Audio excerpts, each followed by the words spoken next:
Hello and welcome to the Dartarian Show. I'm Alexander Dartarian, And I'm Dominic Sykes.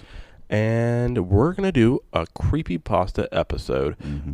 And I personally love creepypastas. I don't know if you do, Dom. Yeah, I love them. The cool thing about creepypastas, as we've said before, is the fact that it's supposed to act like it's real. Yes, and we've done numerous creepypastas in the past. The Search and Rescue. It's the Russian sleep experiment. Yeah, and did we do other ones? Did we do another one? I don't think so. Not unless you did it when you were talking about your Goatman episode. That was more of a cryptid and urban legend. Yeah. So we're gonna do 3 episodes this week, because I was sick. We missed like 2 weeks, so we really got to catch up because our 1 year anniversary episode is next week. Yes. So we're gonna do creepypasta this episode. Next episode will be urban legend South Carolina, and the following episode will be the Pirate King. So we're basically saving the best for last on this week. Yeah. For the Pirate King. So let's get into a creepypasta. And we're doing how many today? Just one? Just the one. Yeah, just the one. Okay. So let's get into this creepypasta and get creepified.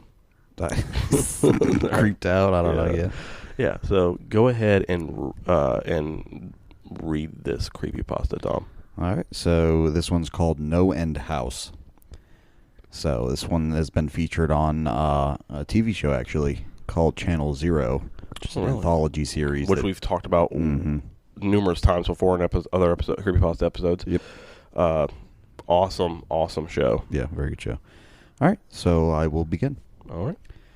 Let me start by saying that Peter Terry was addicted to heroin. We were friends in college and continued to be after I graduated. Notice that I said I. He dropped out after 2 years of barely cutting it. After I moved out of the dorms and into a small apartment, I didn't see Peter as much. We would talk online every now and then. AIM was king in pre-Facebook years. There was a period where he wasn't online for about 5 weeks straight. I wasn't worried. He was a pretty notorious flake and drug addict, so I assumed he just stopped caring. Then one night I saw him log on. Before I could initiate a conversation, he sent me a message. "David, man, we need to talk."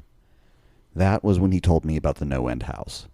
It got that name because no one had ever reached the final exit. The rules were pretty simple and cliche. Reach the final room of the building and you win $500. There were 9 rooms in all. The house was located outside the city, roughly 4 miles from my house. Apparently Peter had tried and failed. He was a heroin and who knows what addict, so I figured the drugs got the best of him and he wigged out at a paper ghost or something. He told me it wouldn't be too much for anyone, that it was unnatural. I didn't believe him. I told him I would check it out the next night, no matter how hard he tried to convince me otherwise.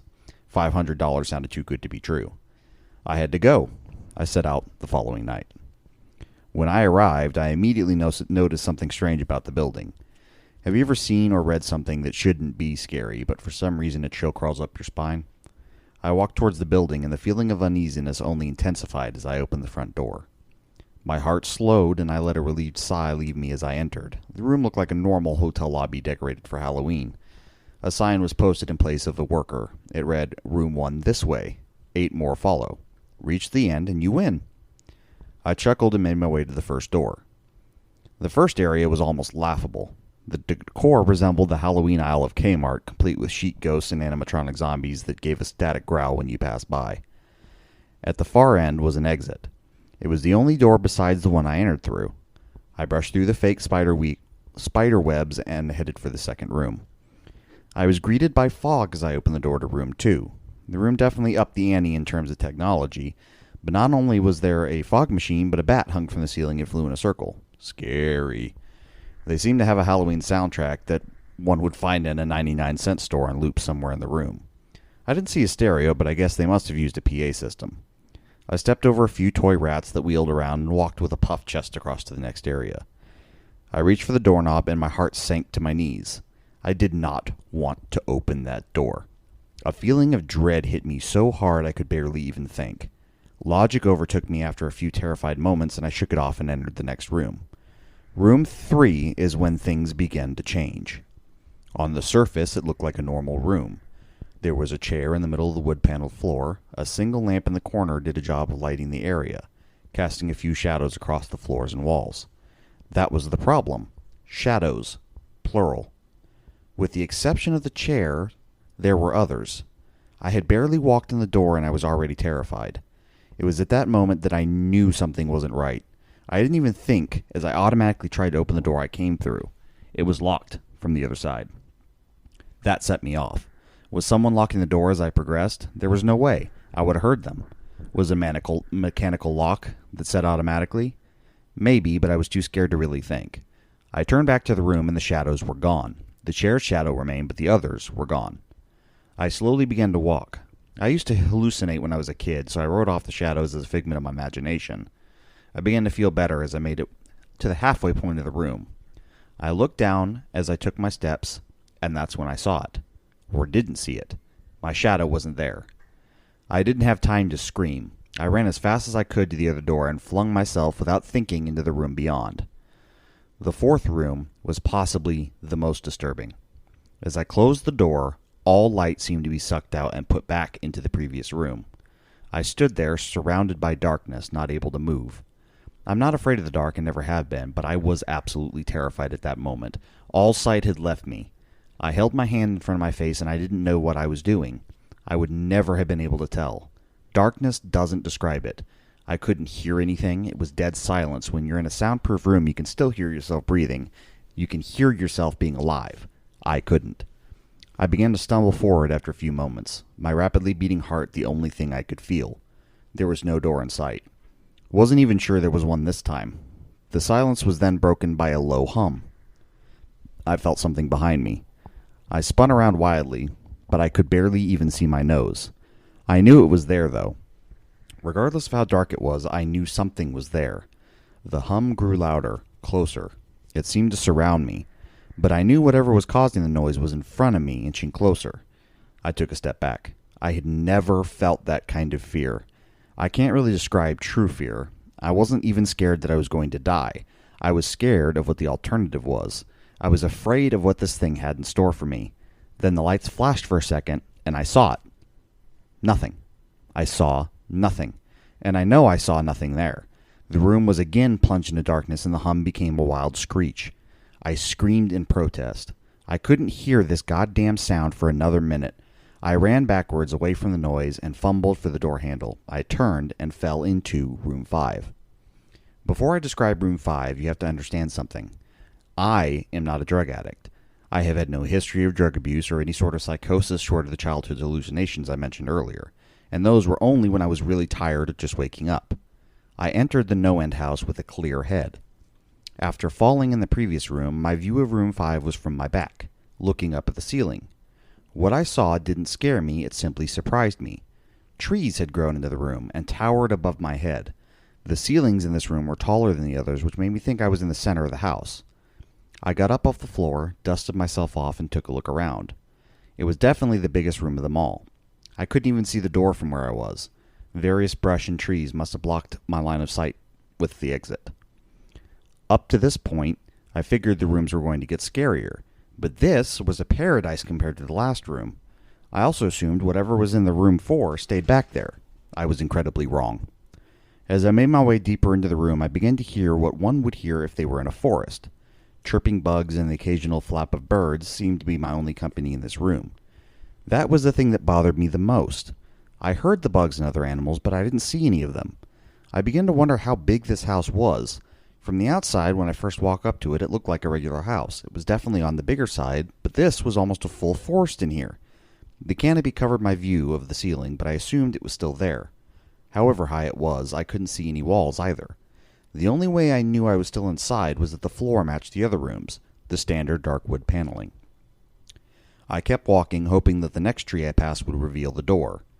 After a few moments of walking, I felt a mosquito fly into my arm. I shook it off and kept going. A second later, I felt about 10 more land on my skin at different places. I felt them crawl up and down my arms and legs, and a few made their way across my face. I flailed wildly to get them all off, but they just kept scrawling. I looked down and let out a muffled scream. More of a whimper, to be honest. I didn't see a single bug. Not one bug was on me, but I could feel them crawl. I heard them fly by my face and sting my skin, but I couldn't see a single one. I dropped to the ground and began to roll wildly. I was desperate. I hated bugs, especially ones I couldn't see or touch. But these bugs could touch me, and they were everywhere. I began to crawl. I had no idea where I was going. The entrance was nowhere in sight, and I still hadn't even seen the exit. So I just crawled, my skin wriggling with the presence of those phantom bugs. After what seemed like hours, I found the door. I grabbed the nearest tree and propped myself up, mindlessly slapping my arms and legs to no avail. I tried to run, but I couldn't. My body was exhausted from crawling and dealing with whatever it was that was on me. I took a few shaky steps to the door, grabbing each tree on the way for support. It was only a few feet away when I heard it, the low hum from before. It was coming from the next room, and it was deeper. I could almost feel it inside my body, like when you stand next to an amp at the concert. The feeling of the bugs on me lessened as the room grew louder. As I placed my hand on the doorknob, the bugs were completely gone, but I couldn't bring myself to turn the knob. I knew that if I let go, the bugs would return, and there was no way I would make it back to room 4. I just stood there, my head pressed against the door marked 6, and my hand shakily grasping the knob. The hum was so loud I couldn't even hear myself pretend to think. There was nothing I could do but move on. Room 6 was next, and room 6 was hell. I closed the door behind me, my eyes held shut and my ears ringing. The hum was surrounding me. As the door clicked into place, the hum was gone. I opened my eyes in surprise, and the door I had shut was gone. It was just a wall now. I looked around in shock. The room was identical to room 3. The same chair and lamp, but with the correct amount of shadows this time. The only real difference was that there was no exit door, and the one I came in through was gone. As I said before, I had no previous issues in terms of mental instability, but at that moment I fell into what I now know was insanity. I didn't scream, I didn't make a sound. At first, I scratched, softly. The wall was tough, but I knew the door was there somewhere. I just knew it was. I scratched at where the doorknob was. I clawed at the wall frantically with both hands, my nails being filed down to the skin against the wood. I fell silently to my knees, the only sound in the room and the incessant scratching against the wall. I knew it was there. The door was there. I knew it was there. If I could just get past this wall. Are you all right? I jumped off the ground and spun in one motion. I leaned against the wall behind me, and I saw what it was that spoke to me. To this day, I regret ever turning around. There was a little girl. She was wearing a soft white dress that went down to her ankles. She had long blonde hair to the middle of her back and white skin and blue eyes. She was the most frightening thing I had ever seen, and I know that nothing in my life will ever be as unnerving as what I saw in her. While looking at her, I saw something else. Where she stood, I saw what looked like a man's body, only larger than normal and covered in hair. He was naked from head to toe, but his head was not human and his toes were hooves. It wasn't the devil, but at that moment it might as well have been. The form of the head of a ram and the snout of a wolf. It was horrifying, and it was synonymous with the little girl in front of me. They were the same form. I can't really describe it, but I saw them at the same time. They shared the same spot in that room, but it was like looking at two separate dimensions. When I saw the girl, I saw the form, and when I saw the form, I saw the girl. I couldn't speak, and I could barely even see. My mind was revolting against what it attempted to process. I had been scared before in my life, and I had never been more scared than when I was trapped in the 4th room, but that was before room 6. I just stood there, staring at whatever it was that spoke to me. There was no exit. I was trapped here with it. And then it spoke again. David, you should have listened. When it spoke, I heard the words of the little girl, but the other form spoke through my mind in a voice I won't attempt to describe. There was no other sound. The voice just kept repeating that sentence over and over in my mind, and I agreed. I didn't know what to do. I was slipping into madness, yet couldn't take my eyes off what was in front of me. I dropped to the floor. I thought I'd passed out, but the room wouldn't let me. I just wanted it to end. I was on my side, my eyes wide open, and the form staring down at me. Scurrying across the floor in front of me was one of the battery-powered rats from the 2nd room. The house was toying with me, but for some reason, seeing that rat pulled my mind back from whatever depths it was headed, and I looked around the room. I was getting out of there. I was determined to get out of that house and live and never think about this place again. I knew this room was hell, and I wasn't ready to take up residency. At first, it was just my eyes that moved. I searched the walls for any kind of opening. The room wasn't that big, so it didn't take long to soak up the entire layout. The demon still taunted me, the voice growing louder as the form stayed rooted where it stood. I placed my hand on the floor, lifting myself up to all 4, and turned to scan the wall behind me. Then I saw something I couldn't believe. The form was now right at my back, whispering into my mind how I shouldn't have come. I felt its breath on the back of my neck, but I refused to turn around. A large rectangle was scratched into the wood, with a small dent chipped away in the center of it. Right in front of my eyes, I saw the large 7 I had mindlessly etched into the wall. I knew what it was. Room 7 was just beyond that wall where Room 5 was moments ago. I don't know how I had done it. Maybe it was just the state of my mind at the time, but I had created the door. I knew I had. In my madness, I had scratched into the wall what I needed the most, an exit to the next room. Room 7 was close. I knew the demon was right behind me, but for some reason it couldn't touch me. I closed my eyes and placed both hands on the large 7 in front of me. I pushed.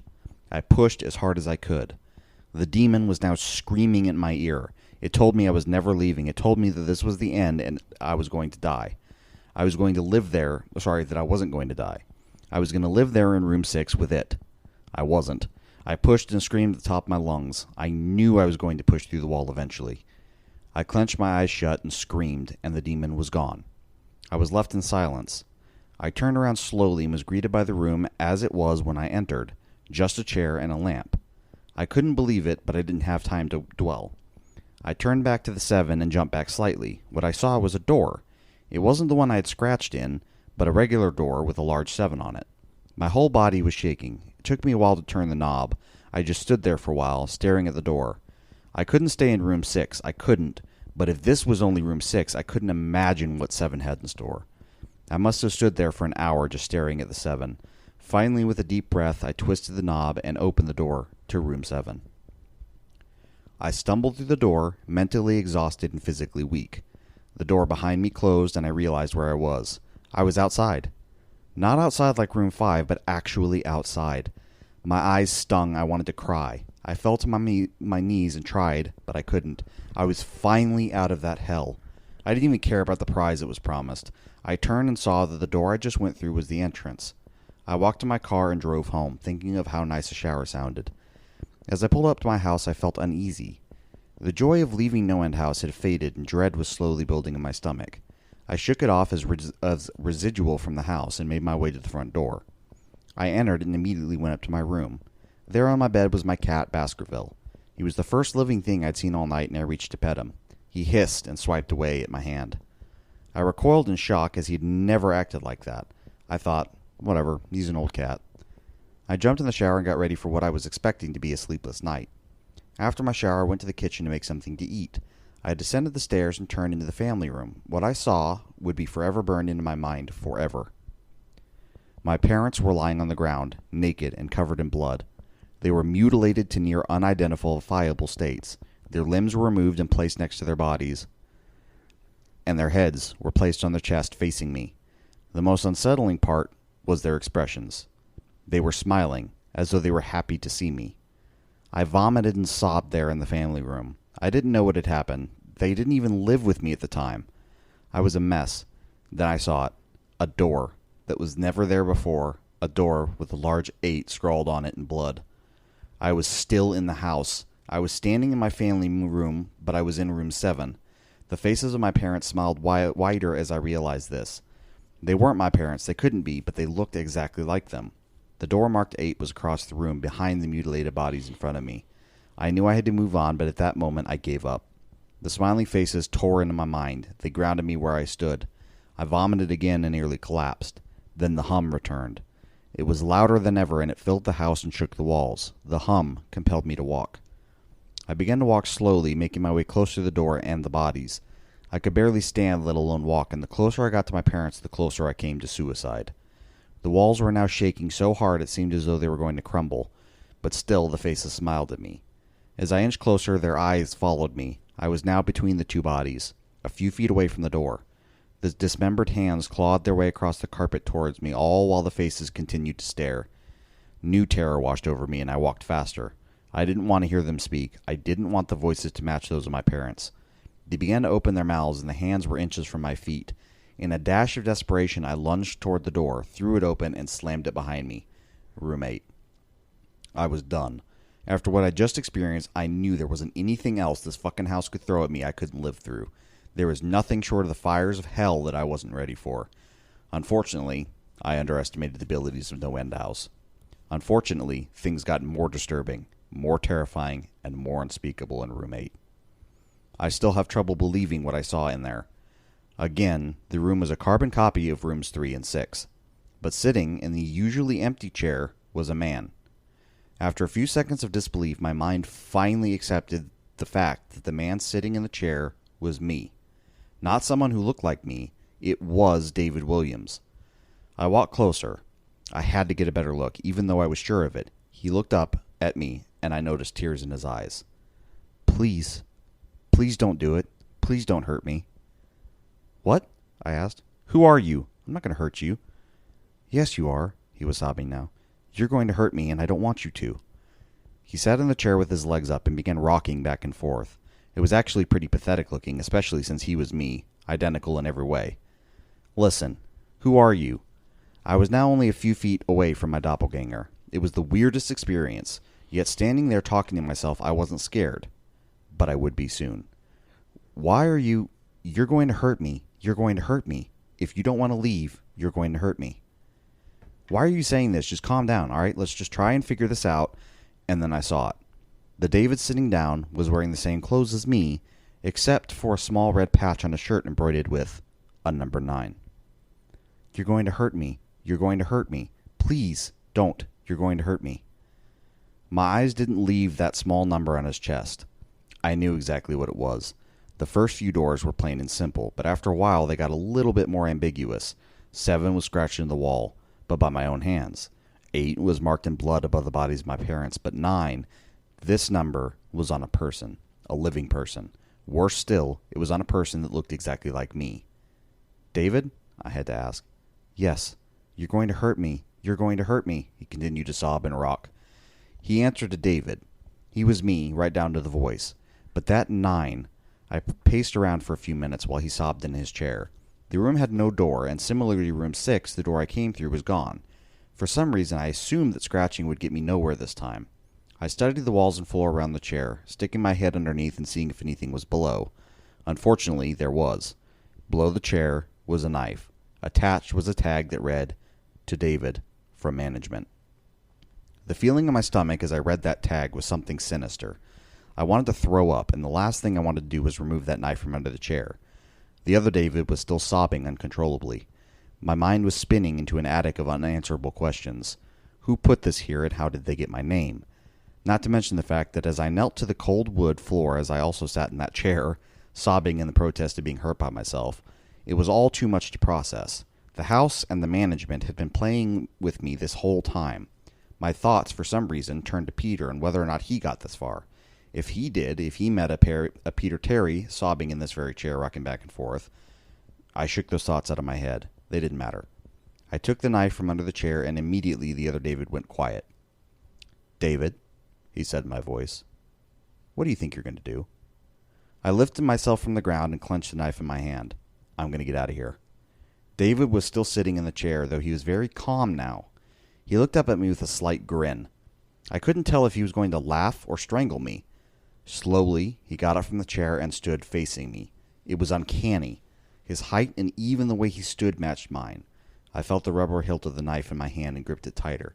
I don't know what I was planning on doing with it, but I had a feeling I was going to need it. Now, his voice was slightly deeper than my own. I'm going to hurt you. I'm going to hurt you, and I'm going to keep you here. I didn't respond. I just lunged and tackled him to the ground. I had mounted him and looked down, knife poised and ready. He looked up at me, terrified. It was like I was looking in a mirror. Then the hum returned, low and distant, though I still felt it deep in my body. David looked up at me as I looked down at myself. The hum was getting louder, and I felt something inside me snap. With one motion, I slammed the knife into the patch on his chest and ripped down. Blackness fell in the room, and I was falling. The darkness around me was like nothing I had experienced up to that point. Room 4 was dark, but it didn't come close to what was completely engulfing me. I wasn't even sure if I was falling after a while. I felt weightless, covered in dark. Then a deep sadness came over me. I felt lost, depressed, and suicidal. The sight of my parents entered my mind. I knew it wasn't real, but I'd seen it, and the mind has trouble differentiating between what is real and what isn't. The sadness only deepened. I was in room 9 for what seemed like days. The final room, and that's exactly what it was. The end. No end house had an end, and I'd reached it. At that moment, I gave up. I knew I would be in that in-between state forever, accompanied by nothing but darkness. Not even the hum was there to keep me sane. I had lost all senses. I couldn't feel myself. I couldn't hear anything. Sight was completely useless here. I searched for a taste in my mouth and found nothing. I felt disembodied and completely lost. I knew where I was. This was hell. Room 9 was hell. Then it happened. A light. One of those stereotypical lights at the end of the tunnel. I felt ground come up from below me, and I was standing. After a moment or two of gathering my thoughts and senses, I slowly walked towards that light. As I approached the light, it took form. It was a vertical slit down the side of an unmarked door. I slowly walked through the door and found myself back where I started. The lobby of No End House. It was exactly how I left it, still empty, still decorated with childish Halloween decorations. After everything that happened that night, I was still wary of where I was. After a few moments of normalcy, I looked around the place trying to find anything different. On the desk was a plain white envelope with my name. Handwritten on it, immensely curious, yet still cautious, I mustered up the courage to open the envelope. Inside was a letter, again handwritten. David Williams. Congratulations. You've made it to the end of No End House. Please accept this prize as a token of great achievement. Yours forever, Management. With the letter were 5 $100 bills. I couldn't stop laughing. I laughed for what seemed like hours. I laughed as I walked out to my car, and I laughed as I drove home. I laughed as I pulled into my driveway, and I laughed as I opened my front door to my house, and laughed as I saw a small 10 etched into the wood. And that is the end of No End House. Oh, well, it kind of like, for me, it seemed like it was a metaphor for depression. I think so, too.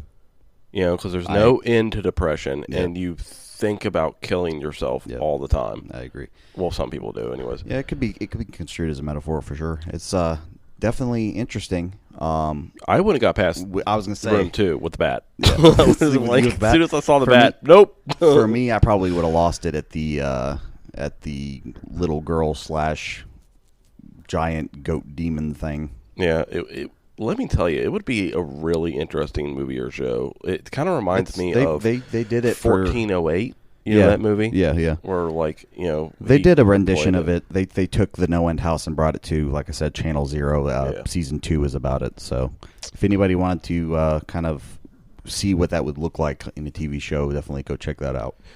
Well, also, if you really want an experience like this, or somewhat similar to it, you should check out the McCamey Manor, which is the hardest haunted house no one has ever finished. Really, that bad? Yeah. Huh? They offer you $20,000 to get through it. Don't you have to sign a waiver that says that they can do whatever they want to you? Yes. They are allowed to do anything they want to you. You are not allowed to touch the actors whatsoever. Right. So there are people that left with, like, buzz cuts, like where they cut their hair and shit. Like, they literally try to make you go crazy. Right. Because they don't want to pay you that $20,000. Yeah. And Navy SEALs. God. Like, Marines, people that are, like, completely mentally sound have snapped in this house. God, in this manor. That is cool, though. Weird, crazy, and freaky, but cool. It's open year-round, and it offers visitors a tour that can last up to 8 hours. So impressive. That's the thing, yeah. So it has a waiting list of 27,000 people. Wow. Yeah. So, well, anytime that there's that much money involved, especially for something as just as supposedly easy as clearing a haunted house, of course people are going to want to do it. So if you guys, like, there's YouTube videos on it, obviously. There's documentaries on it and everything. But McCamey Manor is, I guess, the closest you're going to get to No End House. Yeah, probably. But yeah, that's great. But like I said, that when I was listening to you read, I was like, this is depression. This is what depression is. Yeah. Like it's like a huge metaphor. I think there's a part 2, but if I recall correctly, I don't think it was that great. Oh, really? Okay. Yeah, I think he goes back to the house for some reason or another. But for the one thing that bothers me the most, $500. Yeah, that seemed like a little bit intense, don't you, for $500? Well, not even that. I wouldn't do that. Like, if you get to this No End House, like $500, like $20,000, that's good money. Yeah. Like, I would definitely go to this haunted house. Yeah, but do you honestly believe? Nobody would honestly believe that a haunted house is capable, especially if you're somebody that isn't scared of stuff. Nobody's going to believe that you can't finish a haunted house, especially because if they'll be going in thinking, I already know this is fake. Yeah, well, that's what people think about Exactly, the and that's McCamey what I think Manor. is so interesting about that. Is people go into it knowing that it is set up, it is fake, it is acted out, and still can't finish it. Yeah, That is cool. It's because like our human minds are so fragile. Mm-hmm. Like you would think that you're like, oh, I have a strong, I guess what would it be called? I'm not sure. Give me something. Deposition, strong deposition, mental anyways, Disposition. Yeah. disposition. I can get through this. Yeah. I'm mentally strong. I'm iron-willed. I don't get scared at all. Yeah. I've never been scared in my entire life. Right. Like that. You go into this McCamey Manor, and you last an hour Yeah. because your mind is just freaking melted because yeah. you're like, oh my God, because it's insanity. Yeah. Like, I don't care who you are, you can go insane. Mm-hmm. Like, the mind literally is not made to be pushed to those Yeah, points. there's certain stressors, certain limits that Yeah, just you everybody's different. Everyone has different, obviously different. Yeah. Like that. I'm sure someone did last 8 hours. can't. Yeah. So that's, I mean, no, constantly being in fear for 8 hours. Yeah. Your heart would give out. Yeah. Like I could- something would be like, something would give out, you know? Obviously your mind and stuff. My thing is like, would you really want to test it? Would you want to go to this McCamey Manor, this real life, Depends on how no end desperate- house? Yeah, it depends on how desperate you are for that $20,000, I guess. I guess. It kind of reminds me of Squid Game a little bit. Mm-hmm. Yeah, but Squid Game had yeah, a but- way bigger yeah, payout and a yeah. lot more of a risk. Yeah, I know, but like, obviously, Squid Game's fake. Yeah, So, but this McCamey Manor is real. So, like, would you personally, Dom? Would you go to this McCamey Manor, or to go to this no end house, or whatever? Would you go if the money was good enough? No, No. not at all. No. I think I would But- try. I think I would try. But only I would too, but only if it had not previously been talked about. So basically, you're talking about this. We know that people can't get through this house. So I know Yeah. if Navy SEALs and these other people are going through, there's no way in hell I'm going to be able to do it. No matter how much I tell myself, oh, I can do it. Yeah. Whatever I think I would last 10 minutes. Yeah, no, there's no way. If I would I'm do being- it, but I'd last 10 Yeah, minutes. no, I probably wouldn't, just because I know that it's not something that I'd be able to do if somebody else that's better than me can't do it. See, ghosts and demons do not scare me. Right? I've never been scared of ghosts. I've never been scared of demons. Because you don't believe they're real. Yeah, I just don't believe them. Like, I don't believe in them, so, like, they're not real, I don't think. Right, Like, which is how you think that would work, though. Yeah. I don't believe that any of But the stuff in this house is real. So people scare me Yeah. because they are so inherently evil. Like, humans are born with capabilities of being so vile and so evil. That's what scares me the most. yeah, considering the only thing that stops us from doing that is a moral code. Yeah, exactly. And if you don't have a moral code, literally you can do anything. Yeah, And that's what scares me the most. yeah, Is real life people besides snakes and bats. yeah. Snakes and bats and sharks. Clowns, But man. I stay away from sharks. No, 'Cause see, I don't couldn't get the do ocean. haunted houses anyway because I'm deathly afraid of clowns, and they almost always have at Yeah. least one killer clown. in And there. I'm not. I don't know if I'm mistaken or not, but I do think that you have to fill out what scares you before you go in there. Probably. Yeah, they So probably- I would be like, okay, this doesn't scare me. So well, this is terrifying. Yeah, I'm so scared of But they would make what you're not scared of the most terrifying Yeah. thing ever, and Yeah. like you'd come out of it terrified of it. They probably did. Like I'm not sure. I have to look more into this house particularly because that's interesting. I just they probably do like research on things. Oh, yeah. to what like the human psyche and what most scares people type deal. Yeah, I'm sure they have psychiatrists Yeah. and psychologists like that. Because otherwise, But- how in the hell? I mean, But it's not They- like they're doing it. Like, you're choosing to do this. So, Yeah, like, no, you they're- literally have to sign a waiver and everything. And that's what I love about this manor because, like I said, I would probably never do it, but I would love to watch people go through it. yeah, for sure. Yeah. I'd love to. I wonder if they have any. I'm sure. I'm assuming they would Yeah, have that's video. what I'll be doing after the podcast, looking that up. Yeah, absolutely. So that was the creepypasta No End House. That was it was creepy. Like I said, I believe it's a metaphor for depression. I wonder what our audience thinks. Yeah, for if, sure. if they think the same thing, or if they just think it's just a story, Just- or just like I guess another like McCamey Manor, just a haunted house that breaks your psyche. Yep. So thank you guys for listening to this episode.